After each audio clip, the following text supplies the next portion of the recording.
สวัสดีพี่น้องFC ทุกท่านเนาะผมเกษตรพาเพลินมานี่ก็สิมาให้ความรู้มาแชร์ประสบการณ์ด้วยพี่น้องในการเลี้ยงหมูลูกผสม หรือว่าหมูปลาสายพันธุ์พัฒนามือใหม่ควรเลือกสายพันธุ์ประมาณใดควรเลือกหมูอายุประมาณเท่าใดที่จะไปเลี้ยงเพื่อสร้างรายได้นะพี่น้องผมขอแนะนำประมาณนี้ ถ้าเรามีเงินสัก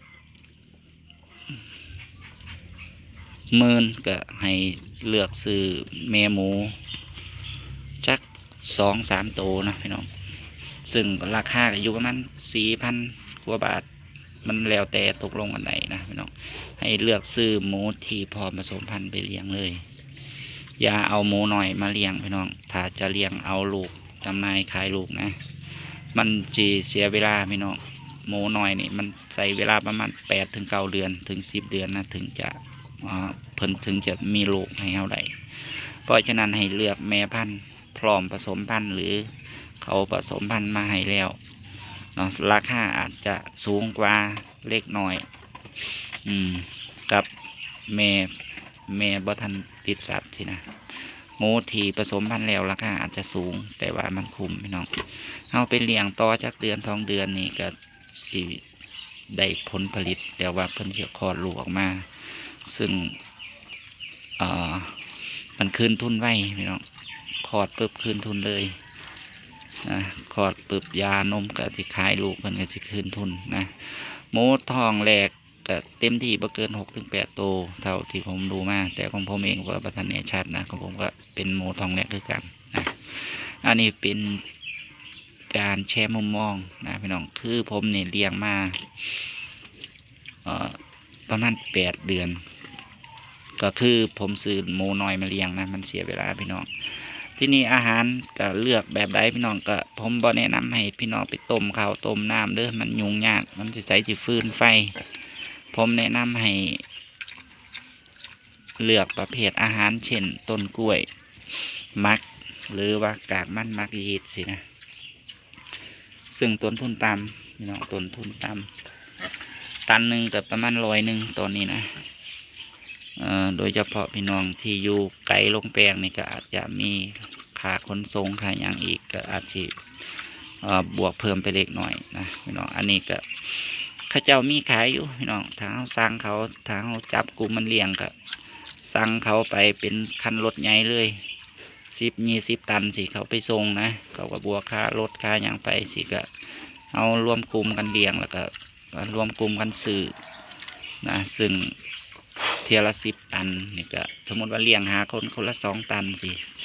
นะแนะนำให้ผสมกับเปลือกมันล่างกับกากแป้งนะถ้ามักนะแต่ผมนี่ผสม2 อย่างคือการผสมแต่ว่าผมไม่ได้ผสมรวมคิดว่าครั้งต่อไปน่าจะผสมรวมแล้วก็มักยีดนะเพราะว่ามันถือง่ายต่อการเฮ็ดถ้าเราไปผสมเรียกว่าไปหมักอย่างใดอย่างหนึ่งมันเปลืองน้ำยีดพี่น้องเปลือกล่างเนี่ยมันจะเปลืองน้ำยีดหลายต้นทุนที่สูงกว่าแต่ว่าถ้าเราหมักยีดด้วยกากแป้งนะมันจะต้นทุนต่ำซึ่งน้ำหมักมัน200 ลิตรต่อกากมัน300 กิโล400 โลแต่ถ้าเป็นเปลือกล่างนะมันจะเปลืองพี่น้องมันจะเปลืองมันจะใส่น้ำประมาณ700-800 ลิตรถึง1,000 ลิตรต่อเปลือกล่างตันหนึ่งสินะมันซึ่งมันต้นทุนค่อนข้างสูงเพราะฉะนั้นการแนะนำพี่น้องแนะนำเนาะประมาณนี้นะนี่อันนี้เป็นหมูสาวนี่นอนสบายเลยพี่น้องเลยจะเป็นข้อคิดเนาะแชร์ประสบการณ์ให้พี่น้องเด้อถ้าเลี้ยงซื้อแม่ใหญ่ไปเลยต้นทุนอาจจะสูงจังน้อยแต่มันคุ้มค่ามันไม่ต้องเสียเวลาหมูหน่อยนี่ซื้อไปเลี้ยงมันใส่เวลาหลายนะผมยานพี่น้องท่อผมยานทอก่อนแต่ว่าคันจิต้มเขากินจะได้แล้วได้เลยถ้าเจ้าบ่ขี้ขาดนะฟืนมันหายากแค่บ้านผมนะเราการต้มเขาต้มผักนี่มันเวลามันไม่ค่อยมีซึ่งเฮาสิไปเห็นอย่างอื่นมันยากใส่ที่หาฟืนหาไฟนะพี่น้องสำหรับคลิปนี้ ผมเกษตรพาเพลินเนาะขอขอบคุณทุกการรับชมนะพี่น้องคิดว่าคลิปนี้ดีมีประโยชน์เนาะฝากกดไลค์กดคอมเมนต์หรือก็กดแชร์เพื่อเป็นกำลังใจเพื่อแบ่งปันประสบการณ์ให้ผู้อื่นได้รู้ได้ฟังกันไปนำเนาะพี่น้องนี่เป็นประสบการณ์ของผมที่เลี้ยงมาหมูนี่แนะนำให้เลี้ยงในคอกดินพี่น้องถ้าเป็นหมูป่าลูกผสมมันจะได้ดูดกินหินกินหยังซึ่งเป็นไปตามธรรมชาติของเขานะเขาสีมีร่างกายที่แข็งแรงสมบูรณ์ปราศจากโรคภัยซึ่งมันเป็น